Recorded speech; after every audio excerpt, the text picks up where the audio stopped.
Qandaqlı kişi musulmonning aybini kovlab yurdikan, Allah uning aybini ochadi. Allah qandaq kishining aybini ochsa, uni o'z uyida rasvo qilib tashlaydi. A'udhu billahi minash shaytanir rajim. Ya ayyuhallazina amanu ijtanibu kathiran minadh-dhanni inna ba'dadh-dhanni ithm. ولا تجسسوا ولا يغتب بعضكم بعضا أيحب أحدكم أن يأكل لحم أخيه ميتا فكرهتموه واتقوا الله إن الله تواب رحيم. İnsanlar pak ve saflık sübütü bilen yaratılgan bolsa, bu paklık bizning ma'naviy dunyomuz bo'lgan qalbimizga yerlashgan bo'lib, agar inson uni asli piti pak saqlay olsa, o insonning barcha amallari paklikdan nisbisini olgan, bo'lgan bo'ladi. Agar asli pakligini yo'qotib, uni kelitayotgan bo'lsa, uning ish-harakat, amallari ham uning chang tuzanglarga uchramay qolmaydi. Mehribon Alloh ichki dunyomiz bo'lgan qalbimizni shunchalik alohida yaratganki, ba'zida qalb barcha go'zallik, yaxshi xulqlarning manbasi ustida rol o'ynasa, ba'zida nacharliklarning hayduguvchilik rolini o'ynaydi. Musulmon qalbining qardab, uningdagi soflikning yo'qab ketmaslik uchun har vaqt qalbni har xil kir, maynatlarning bulg'ab qo'yishidan saqlashi kerak. Bugungi suhbatimizda bu qalb kasalliklarining eng xatarliklaridan biri hisoblanadigan gumonxo'rlik haqida qisqacha to'xtalamiz. Alloh taolo yuqorgi oyatda mo'minlarni gumonxo'rlik, ya'ni o'rinsiz ko'p gumon qilishdan cheklaydi. Bu oyatni texmi yaxshi tushunishimiz uchun oldi bilan gumon qilish haqida ozroq to'xtalishimizga to'g'ri keldi. Mavdudi rahimahulloh bu oyatning sharhisida munolarni zikr qildi. Gumon 4 turga bo'linadi. Birinchisi axloqiy nuqtadan yaxshi ko'riladigan, islom talab qilgan, madhiya qilinadigan gumon. Xuddi Allohning rasuliga va butun musulmonlarga yaxshi gumon qilishga o'xshash. Ikkinchi tur bo'lsa, amaliy turmushda majburiy holatda tayinish kerak bo'ladigan gumon. Xuddi sud maydonlarida o'tirg'i qo'yilgan paktlar asosida kuchli gumonga qarata qaror chiqarishga o'xshash. Uchinchi turi, garchi yomon gunoh hisoblansa-mu, gunoh qatoriga kirmaydigan, joiz saniladigan gumon. Masalan, bir odamning amaliyati, boshqalarga tutgan muomala, munosabatlardagi ahvollari yaxshi gumon emas, aksicha ochiq dalil va faktlar asosida bizni yomon gumon qilishga haqliq qilib qo'ydigan holatlar shakllangan bo'lsa, bu vaqtda islom hargizmi u kishiga qarata soddilarcha yaxshi gumon qilib turishing kerak demaydi. Uningdan sodir bo'lish ehtimolligi bo'lgan yomonliklardan mudofaalanishga ruxsat qiladi. Ammo hargizmi chekdan eshib gumon asosida uningga qarata har qanday bir harakat qilishga bo'lmaydi. 4-chi turi, kishini gunohkor qiladigan yomon gumon. Masalan, boshqalardan sababsiz gumonlanish yoki boshqalarga baho berishda doim yomon gumon bilan ish boshlash va yoki tashqi ko'rinishidan yaxshi, fazilatli odam ekanligi ko'rinib tursa-mu, doim kishilarga yomon gumon bilan muomala qilish. Shuningdek, bir kishining yaxshi yoki yomon tarafi tang ehtimolliga ega bo'lgan bo'lsa, bu ahvolda faqat yomon gumonga tayinib ish tutish. Masalan, bir yaxshi odam masjiddan baldur qaytib, o'zining oyog'ining o'rniga boshqalarning oyog'ini kiyib chiqatgan bo'lsa, bu odam cho'qim masjidga oyoq o'g'irlash uchun kelgan degan gumonda bo'lish. Halbuki bundaq ishlar ba'zida unutib qilibmi bo'ladigan ishlardir. Buning o'xshagan ishlarda yaxshi ehtimollikni ko'zdan saqit qilib, nacharga eslab olish dal oyatda cheklangan yomon gumondir. Yuqorqilardan shuni tushunish mumkinki, gumon o'zi cheklangan narsa emas, balki ba'zi ahvolda yoqtiriladigan, ba'zi ahvolda zurur bo'ladigan, ba'zi ahvolda ma'lum doira ichida joiz, eshib ketgani joiz sanalmaydigan, yana ba'zi ahvolda butunlay ma'ni qilinadigan ishdir. Shunglashqa gumondan yoki badgumonlikdan qat'iy saqlaninglar deyilmasdan, balki ko'p gumon qilishdan saqlaninglar deyilgan. Hamda orqadilla bu hukmning asosiy muddaosini texmi yaxshi oydinlashtirib berish uchun ba'zi gumonlar haqiqatan gunohdir deb ta'kidlangan bo'lib, bu ogohlantirishdan inson biror gumon asosida qandaqli bir qarorni chiqarmoqchi bo'lsa, oldi bilan o'zi qilayotgan gumonning gunoh yoki emasligini, rostilla shundoq gumon qilishga tegishlik yoki emasligini, shundoq gumon qilishga loyiq, aqlga uyg'un biror sabab bor yo'qligini, shu gumon bilan chiqargan qarorga binoan qilinadigan ishning joiz yoki joiz emasligini, bularni yaxshi tekshirib, aniqlab olish lozim. Allohdan haqiqiy ravishda qo'rqadigan kishi cho'qim bu shaklda yo'l tutmasa bo'lmaydi. Chunki o'z gumonini mutlaq deb tushunib olish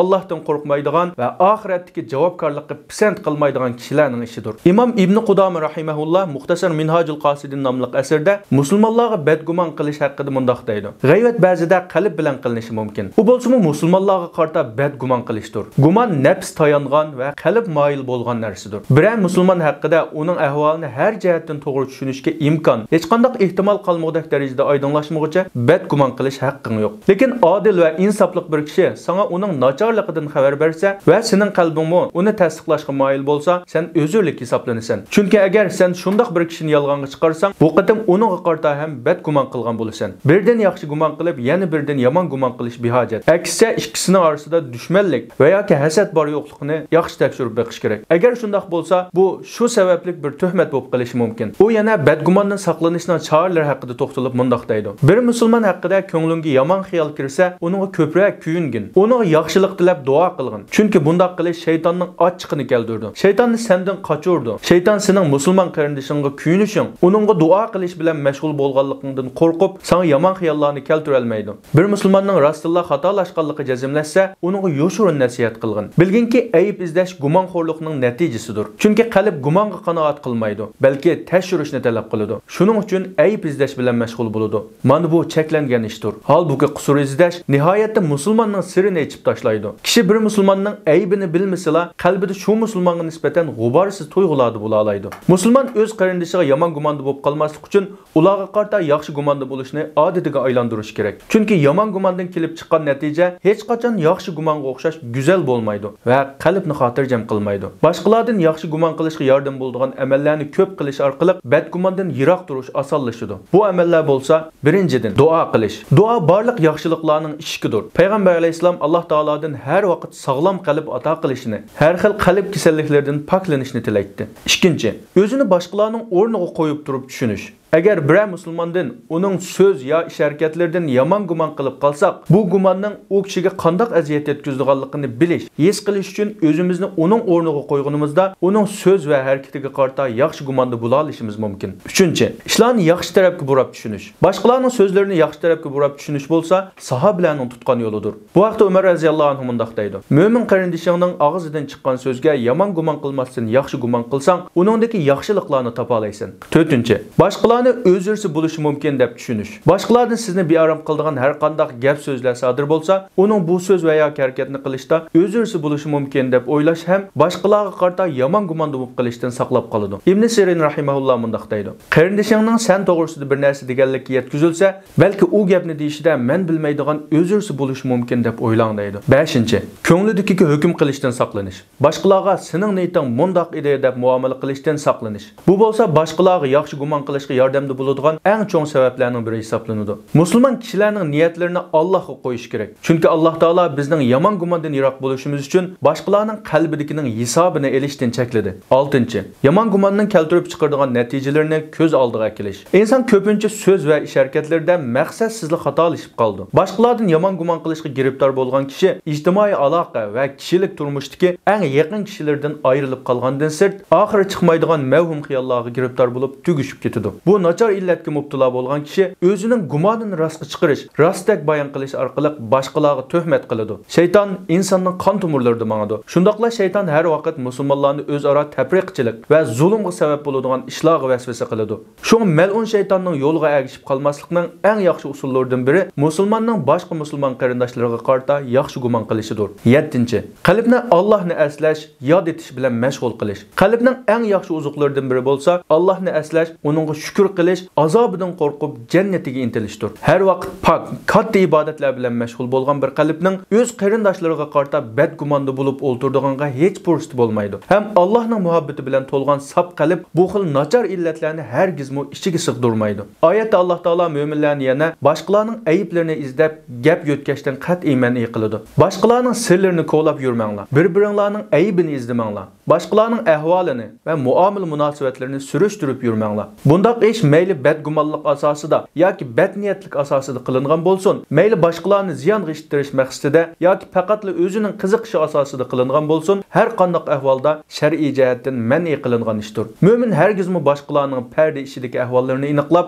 pardaning ichidan bosh tiqib, zodi qanday aybi, ojizligi borligini bilsam deb tirishib yurmaydi. Boshqalarning xususiy xatchaklarini o'qilish, ikki odam o'tirishidagi suhbatlarga quloq solish, qo'shnilarning uyini marash, har xil yo'llar bilan boshqalarning turmush turmushi, shaxsiy munosabatlarni surishtirish qatorliqlar intayin og'ir axloqsizlik bo'lib, bular orqali xilma-xil buzuqchiliklar maydonga chiqadi. Payg'ambar alayhisalom bir qitimli xutbasida bu vaqtda to'xtalib mundoq deydi: "Ey tili bilan iymon aytgan va texicha qalbiga iymon yerlashmagan kishilar, sizlar musulmonlarning maxfiy ahvolini aniqlab yurmanglar. Chunki qandoqli kishi musulmonning aybini qo'llab yurdikan, Alloh uning aybini ochadi. Alloh qandoq kishining aybini ochsa, uni o'z uydilar rasvo qilib tashlaydi." Yana bir hadisda payg'ambar alayhisalom mundoq degan: "Biror kishining maxfiy aybini ko'rib qilib, uningga parda yapgan kishi xuddi tirakka o'tilgan bolani o'limdan qutuldirib qolgan odamga o'xshaydi."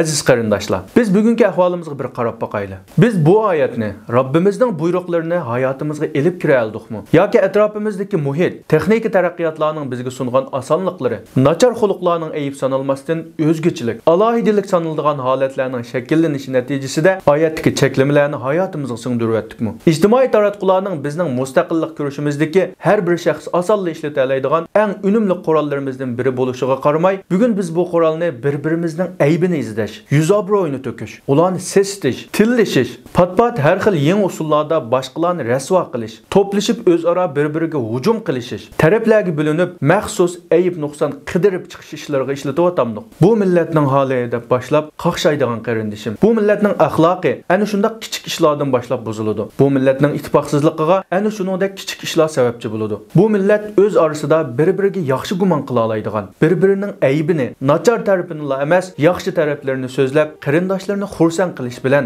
boshqalarning ayib, kamchiliklarini emas, ortiqchiliklarini ham izlab tepib, ularni taqdirlash, qo'llash bilan, o'zaro bir-biriga dushman ko'zi bilan emas, qarindoshlarcha mehr-muhabbat, hurmat ifodalash bilan, ijtimoiy munosabatlardagi islom yo'lga qo'ygan go'zal xislatlarni o'zlarida hozirlash bilan ondin isloh bo'ladi, isloh qilinadi. Hurmatli qarindishim, bu muborak oyning biz bilan xo'shlashadiganiga intayin ozlik qoldi. Bu qimmatli fursatlarni hech qo'ldan bermang. Agar biror qarindishingizga qarta qalbingizda zarracha adovat, o'chmanlik va yoki sizni beorom qilayotgan hasad bo'lsa, uni qalbingizdan darhol tozalashga harakat qiling. Hargizmi bu ishni kichik sanab, sal qarab qolmangki, shu ko'zingizga kichik ko'ringan yomon illat sizni bu muborak oyning barakatidan mahrum qilib, gunohlari mag'firat qilingan, do'zaxdan qutulganlar qatoridan o'rin olishingizga to'salg'i bo'lib qolmasin. Balki ana shu siz kichik ko'rgan fazilat sizning bu Ramazondagi g'albingizning ochquchi bo'lib qolishi ham mumkin. Alloh taolodan qalblarimizni birlashtirib, oramizdagi mehr-muhabbatni texmi kuchaytirib berishini, qalbimizni qarindoshlarimizga bo'lgan o'chmanlik, hasad, adovatdan poklab, oramizdagi qarindoshlik mehrini kuchaytirib berishini, bizlarni bu muborak oyning barakatidan, o'zining cheksiz rahmat, mag'firati va yuksak g'oyamiz bo'lgan nijotligidan mahrum qilmasligini, bu oydagi eng fazilatli kechalardan biri bo'lgan Qadr kechasining barakatini topquchilardan qilishini, qilgan ibodat va barliq duolarimizni dargohi oliyda qabul qilishini tilaymiz.